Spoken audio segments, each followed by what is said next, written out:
Welcome back to True Crime Lounge podcast here on Spotify and YouTube. I do have a Patreon that you can join for early access to episodes scheduled to come out. I also have a merch shop where you can go get your true crime gear. For any update on my channel or podcast, you can find me on Facebook, Instagram, and Twitter. With that being said, let's dive into today's episode. Oh, and happy St. Patrick's Day, by the way. Um, but before I begin this episode, I want you to remember, please be kind. Today's case has a serious case of victim blaming and shaming. And I've done a case like this before where they blame the victim. If you go back and watch my Hannah Anderson case, you will know what I'm talking about. Or if you've seen that one. Um, but if you're here to see me bash Thomas, then go ahead, click out of this channel.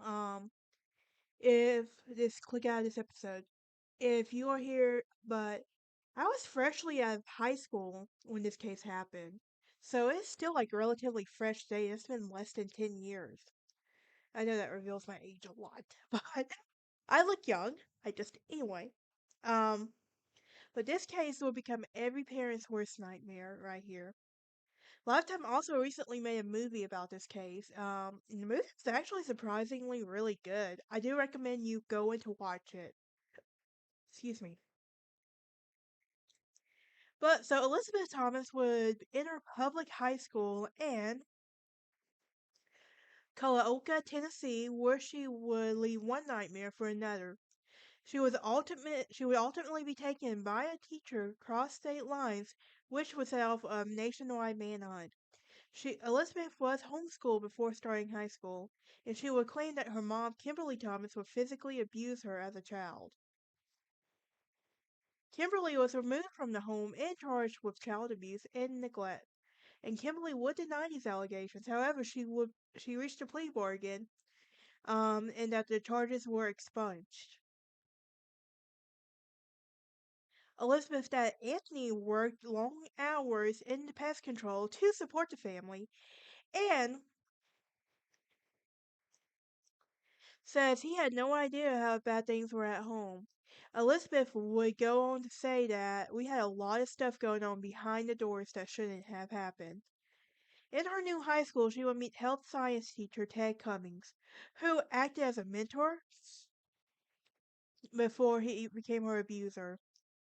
Um, he also, she was in his class, her dad said, and he began to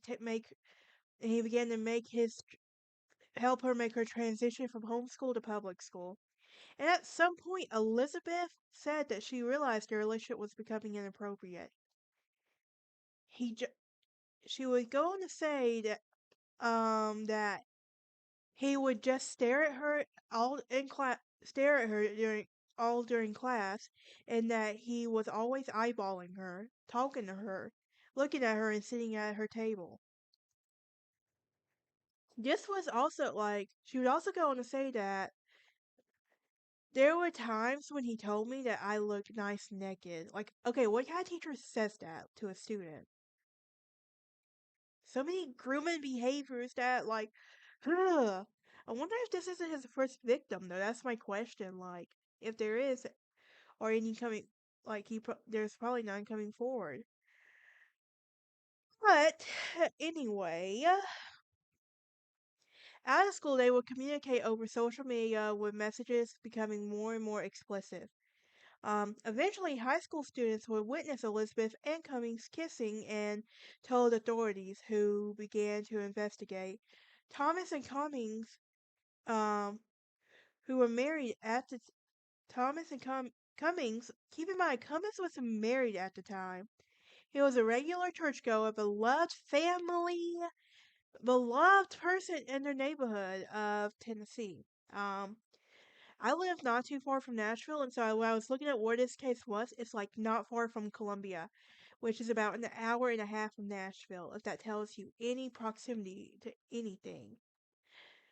Um, Cummings would deny inappropriate. They would both deny this contact with each other. But authorities would get involved as well, and they were not convinced. I want to be. This was a classic case of grooming. All abusers do this where they manipulate the victim to basically lie for him and say, "Oh, nothing was going on," and make it feel like the victim's fault. Um, but from authorities got the impression that both of them were both lying, and that um, an investigator from the county's department um would say this. So, Cummins was suspended from the school for allegedly violating a no contact order, yet, after receiving 5 weeks of staying at home, in March 2017, he fled with Thomas. Um, his then wife, Jill, would go on to say that he always made the coffee the night before where he went to bed. Um, he started telling me how to make the coffee, and I was like, "Why are you telling me this?" He told his wife that he was leaving town for a job interview. And Jill will go on to say, and here's the interesting part. The next morning, both his guns and 4,500 from his safety deposit box was missing. Thomas also left home early that with bags packed, captured on the house surveillance camera. Um, and her sister will go on to say that she said, "If I'm not back by 6, you need to come find me and call the cops." It became clear to authorities that the 50-year-old high school teacher had disappeared with his former student. And at this point, both the FBI and the TBI got involved. Um, Authorities would track them to a location in Alabama, then Oklahoma, then eventually California. Although they initially went to a commune in Northern California where authorities say they would use their pseudonyms and pretended to be a married couple, they eventually were discovered 2 hours south in a town called Cecilville. A local resident named Pete Cafanera had a suspicion that he might they might be a missing teacher and student that they had been watching on the news. He said that he would Google it, and certainly it was the guy.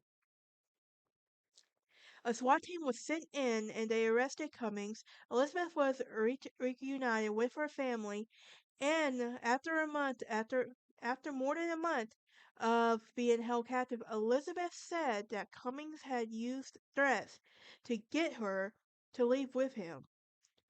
She she said that he said if he couldn't have me, then he'd kill himself. And at any time he threatened himself, he threatened my family. Should I say more on him? Really? Should I say more on this guy? Um, but Thomas, who at one point has said to close to her said to those close to her parents that she loved Cummings, slowly began to piece together the significance and experience that she had been through. She would also go on to say, "I know he's a bad guy. He only used me for one thing. She admitted to being manipulated and sexually abused." During the interrogation with the FBI, Cummings admitted to sexual contact with Elizabeth.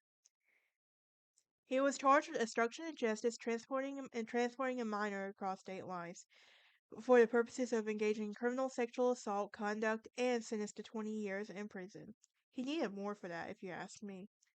But Elizabeth told ABC News that her dreams for the future are simple: to have a family and protect them, and not to lead them down the same road I was, and make them have a better life. Um, Now let's jump into a timeline of this case. Um, the de- in pre-2017, Cummings was married to his wife Jill in 1985. According to his Facebook account, the couple have adult children together, and they were also grandparents, according to the police. He worked as a health science teacher at Kalaoka Unit School, which is where he met Elizabeth, according to the police. The TBI said that the teacher used his position of authority to shape a potential relationship with his student, but It was not entirely clear when he allegedly started that process with her. Cummings may have been abusing his role as a teacher to groom this vulnerable young girl for so long. Um, on January 23rd, 2017, it was a Monday in late January when one of Elizabeth's schoolmates alleged that she witnessed a kiss between Cummings and Elizabeth. The girl said that she was walking into Cummings' classroom when he saw Elizabeth and Cummings kissing. And according to a January 30th investigative report conducted by the school district, it wasn't like a makeout kiss, just a peck on the lips. Still doesn't make it right by no means. No means at all. Um, she told another student that about what she believed she saw, and weeks before the student and teacher went missing, another teen reported seeing them kiss. Cummings and is seen in a Ted Cummings is seen in this undated still but surveillance footage. Also on January 24th, the schoolmate said that she witnessed the alleged kiss saw out in Cummings with another friend on the morning of January 24th. To ask for an explanation according to the report, she wanted to know the nature of this relationship with Elizabeth before proceeding. According to the school's report, Cummings told his students that he was a father figure to Elizabeth and saw her as a close and best friend. Very inappropriate right there. Father figure I can get behind, but the best friend with your student? No. You're not best friends with your students. You're there to mentor them and teach them, not become a groomer to them. On January 30th, one of one one week after the alleged kiss, a report owned from the report was created by the school and reported that kiss could not be confirmed. Both Cummings and Elizabeth denied what happened. Elizabeth was assigned to removed from Cummings' class as a result of the report. On January 31st, in a letter to his attorney, Jason Watley, Elizabeth's father said that he found out about the alleged incident when the sheriff's deputies questioned him January 31st, and he was never informed by the school district. He was also said he also said in the letter issued on February 6th that when he was called to the school about the report, a woman he spoke with expressed regret that he had been left out in the dark. They should have told him. Like, I don't get it. I really don't. On February 3rd, just 11 days after the alleged kiss, a letter from the district addressed to Cummings stating that Elizabeth had been in the teacher's classrooms against orders. On February 6th, 3 weeks after the alleged kiss, the school district wrote a letter to Cummings telling him that he was suspended without pay immediately, pending an investigation. Watley sent out a letter on behalf of Elizabeth's father to the school district. From February 6th to March 12th, according to Watley, Elizabeth's following history indicated that she was still in contact with him. Maury County Sheriff Bucky Rowland told ABC News that he believed that it was likely that Cummings planned an escape with her during the time after the suspension was issued. In the days before they disappeared, a security footage showed Cummings shopping for what is to believe a woman's hair dye. On March 13th, Sarah Thomas, 17, who was 17 when her sister woke up urgently and made her promise to call the police if she was not home by 6 p.m. Sarah said that her sister sounded serious. And she would also say she's not a serious person. Elizabeth was last seen around 7:30 a.m. Um, Monday Monday at a Shoney's restaurant in Columbia. She was dropped off by her friend, according to the TBI. What appears to be the latest photo was issued on March 20th. It showed her wearing what looked like an oversized flannel and carrying something in her arms, possibly her belongings. Surveillance footage also from the gas station Near the restaurant appears to show Cummings, 50, um, filling up his Nissan Rogue and a car which authorities believed he was traveling in with a teenager. About 8:30. So later they were reported near Decatur, Alabama. Um, and a spokesperson for Decatur told the police that Elizabeth had not been physically seen or about in Decatur, and that the reports of their whereabouts may have been attributed to a ping from the girl's cell phone. When the 15-year-old girl didn't come home that night, Sarah Thomas was scared. It said it was like, if I felt like it was my fault.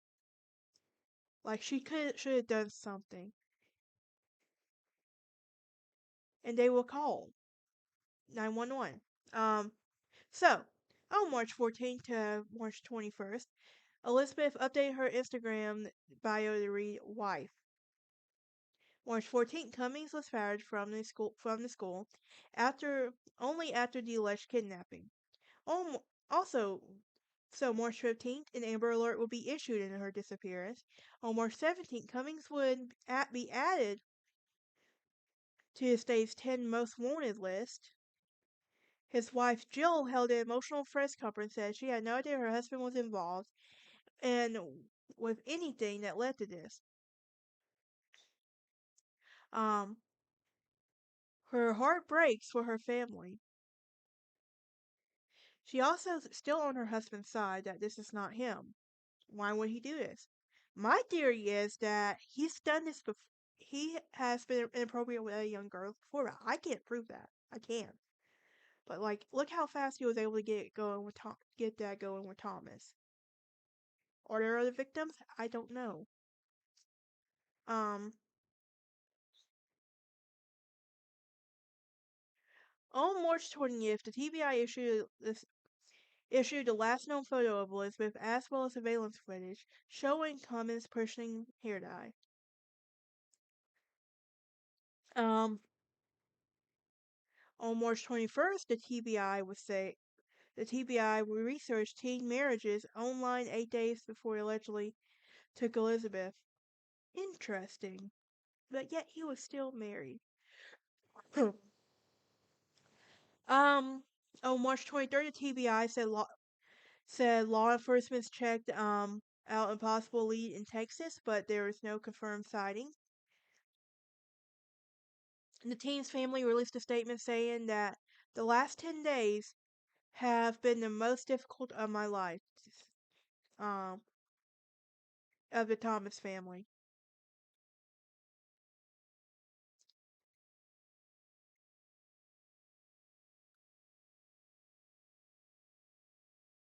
But yeah.